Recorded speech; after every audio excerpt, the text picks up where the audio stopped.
भारतात एक नवीन राजकीय पक्ष स्थापन झालाय, ज्याने फक्त 5 दिवसात लाखो तरुणांना आपल्याकडे खेचले। हम लेके रहेंगे, तुम कुछ भी कर लो। विचार करा, वर्षानुवर्षे मेहनत करूनही ज्या राजकीय पक्षांना सोशल मीडियावरती फॉलोअर्स मिळत नव्हते, तिथे या पक्षाने इंटरनेटवर धुमाकूळ घातलाय। या पक्षाचं नाव काय माहितीये? कॉकरोच जनता पार्टी। हो, कॉकरोच जनता पार्टी बीजेपी से आगे निकल गई। अब देश में चलेगी सिर्फ सीजेपी सरकार।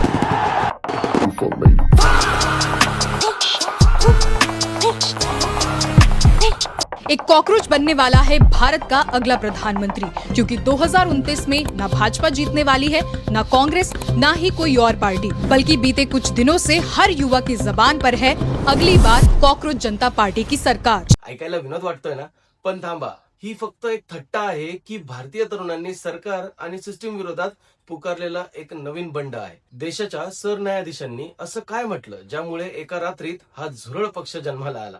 चला सविस्तर समजून घेऊया। पक्ष नेमका काय आहे आणि कोणी सुरू केला?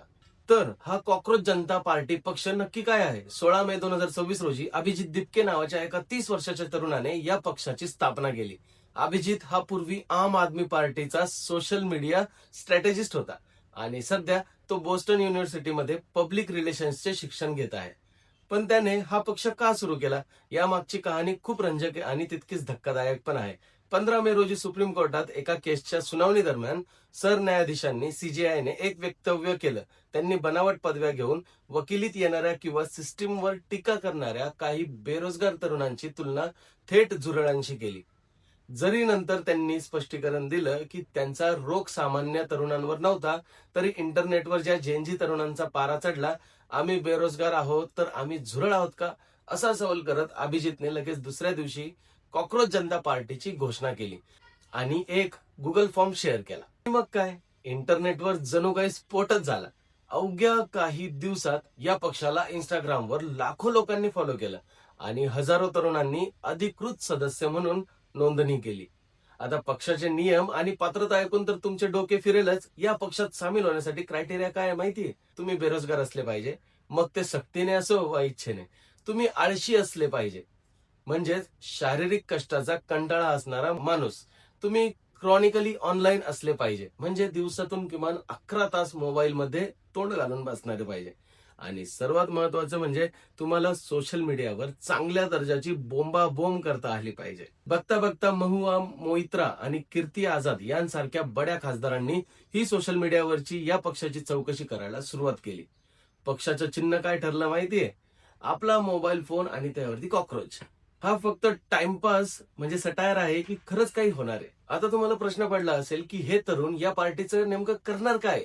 हा फक्त सोशल मीडिया पुरता मर्यादित राहणार आहे की एखादी खरंच फिजिकल पार्टी तयार होत आहे? तर याचं उत्तर आहे, सुरुवात जरी सटायरने झाली असेल तरी यांचे मुद्दे खूप गंभीर आहेत। सीजेपीने आपल्या 5 मुद्द्यांचा जाहीरनामा मॅनिफेस्टो प्रसिद्ध सुद्धा केलाय। सरन्यायाधीशांना निवृत्तीनंतर कोणतीही राज्यसभेची जागा किंवा सरकारी पद बक्षीस म्हणून मिळणार नाही। कॅबिनेटमध्ये महिलांना 50% आरक्षण असावं। पक्षांतर करणाऱ्या आमदार खासदारांवर 20 वर्षाची निवडणूक बंदी घालावी आणि हा पक्ष माहितीच्या अधिकाराखाली उत्तरदायी असेल। कोणताही गुप्त फंड गोळा करणार नाही।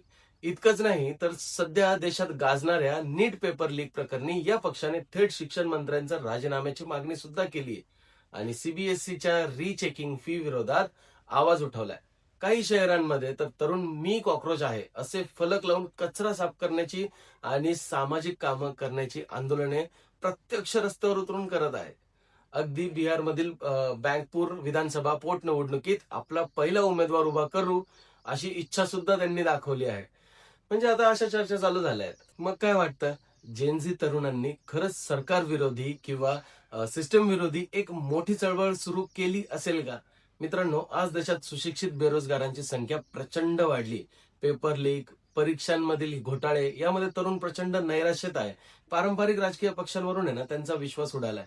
अशा वेळी जेव्हा सिस्टीम त्यांच्यावर टीका करते, तेव्हा तरुण आपल्या भाषेत, आपल्या मीम कल्चर आणि विनोदाच्या माध्यमातून हा राग व्यक्त करत आहेत। पक्षाचे संस्थापक अभिजित म्हणतात की नेपाळ किंवा बांगलादेश सारखी हिंसक परिस्थिती भारतात निर्माण होणार नाही, कारण भारतातील तरुण हुशार आणि लोकशाही मानणारा आहे। आम्ही आमचा निषेध शांततापूर्व आणि उपरोधाच्या माध्यमातून नोंदवत राहू. हा पक्ष भविष्यात निवडणूक लढवून सत्ता मिळवेल का याची शक्यता खूप कमी आहे.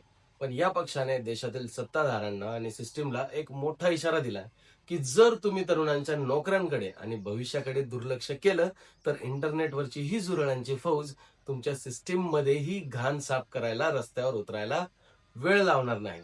सो तुम्हाला काय वाटतंय, कॉक्रोच जनता पार्टी खरोखरच सिस्टीम बदलू शकेल की हा फक्त काही दिवसांचा सोशल मीडिया ट्रेंड आहे?